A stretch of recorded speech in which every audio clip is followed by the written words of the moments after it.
Hello teachers, നമ്മുടെ interview LPSയുടെ interview ഇപ്പോൾ നടന്നുകൊണ്ടിരിക്കുകയാണല്ലോ. അപ്പോൾ എൻ്റെ ഇൻ്റർവ്യൂ ഇന്നലെ കഴിഞ്ഞു. അതുമായി ബന്ധപ്പെട്ട കുറച്ച് കാര്യങ്ങൾ ഷെയർ ചെയ്യാൻ വേണ്ടിയിട്ടാണ് വീഡിയോ ചെയ്യുന്നത്. അപ്പോൾ ഫസ്റ്റ് നമ്മുടെ രജിസ്റ്റർ നമ്പർ അനുസരിച്ചിട്ടാണ് അവിടെ അറേഞ്ച് ചെയ്തിട്ട് ഇരുത്തിയിട്ടുള്ളത്.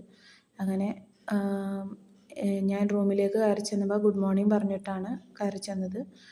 അങ്ങനെ എന്നോട് ഇരിക്കാൻ പറഞ്ഞപ്പോൾ ഞാൻ ഇരുന്നു. എൻ്റെ ബയോഡാറ്റ അവരുടെ കയ്യിലുണ്ടായിരുന്നു. അപ്പോൾ ബയോഡാറ്റ അനുസരിച്ച് ചോദ്യങ്ങൾ ചോദിക്കുകയാണ് ചെയ്തത്. ഫസ്റ്റ് എന്നോട് എൻ്റെ പേരിൻ്റെ അർത്ഥം ചോദിച്ചു. അത് കഴിഞ്ഞ് ഗാന്ധിജിയുടെ ചിത്രം വരക്കാൻ പറഞ്ഞു. കാരണം ഞാൻ കുക്കിങ്ങും ഡ്രോയിങ്ങും ആണ് എഴുതിയിട്ടുണ്ടായിരുന്നത് ബയോഡാറ്റയിൽ ഹോബിയായിട്ട്. അങ്ങനെ വരച്ചു കഴിഞ്ഞ് അവിടെ ഇരുന്ന് പിന്നെ ചോദിച്ചത് പൊതുവിദ്യാഭ്യാസ സംരക്ഷണ യജ്ഞത്തിൻ്റെ സമയത്ത് ആരായിരുന്നു നമ്മുടെ വിദ്യാഭ്യാസ മന്ത്രി. അത് കഴിഞ്ഞ് പിന്നെ നമ്മുടെ വിദ്യാഭ്യാസ മന്ത്രി ഒരു സ്ത്രീയാണ് എന്ന സ്റ്റേറ്റ്മെൻറ്റ് ശരിയാണോ, അതുപോലെ ധനമന്ത്രി സ്ത്രീയാണ് എന്ന് പറഞ്ഞ് എന്ന സ്റ്റേറ്റ്മെൻറ്റും ശരിയാണോ തെറ്റാണോ, അതായത് യെസ് ഓർ നോ എന്ന് പറയാൻ പറഞ്ഞു.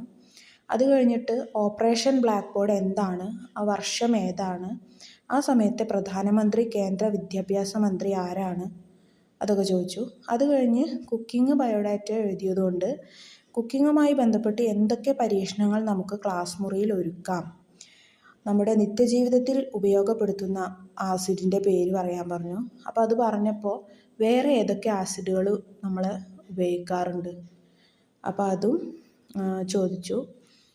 അത് കഴിഞ്ഞ് പിന്നീട് എന്നോട് എന്തായാലും എൻ്റെ പേരിൻ്റെ അർത്ഥം പോലെ എന്തായാലും മുന്നേറട്ടെ, ഉയരങ്ങളിൽ എത്തട്ടെ എന്ന് വിഷ് ചെയ്തു.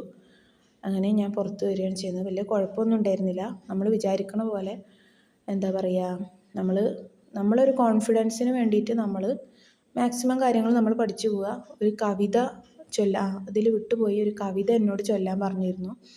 അപ്പോൾ കവിത ഞാൻ ചൊല്ലി. എനിക്ക് 4 വരി ചൊല്ലാനേ പറ്റുള്ളൂ. പിന്നെ എനിക്ക് അടുത്ത വരി കിട്ടാൻ ഞാൻ അധികം പ്രാക്ടീസ് ചെയ്തിരുന്നില്ല.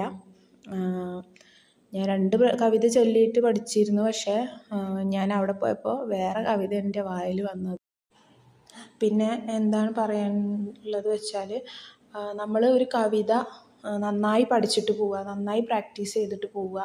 പിന്നെ കറണ്ട് അഫയേഴ്സ്, അന്നത്തെ പത്രം, അന്ന് അവിടെ PSC ഓഫീസിൽ പത്രം ഉണ്ടാവും. അപ്പോൾ അത് ജസ്റ്റ് ഒന്ന് മേടിച്ചിട്ട് കുറച്ച് ഹെഡ്ലൈൻസ്, കുറച്ച് വാർത്തകൾ എന്താ പറയുക, ഫോട്ടോ എടുത്തിട്ട് ഫോണിൽ വെക്കുക. എന്നിട്ട് അവർക്കത് അപ്പം തന്നെ കൊടുക്കണം, അവരാവശ്യമുള്ളതാണല്ലോ.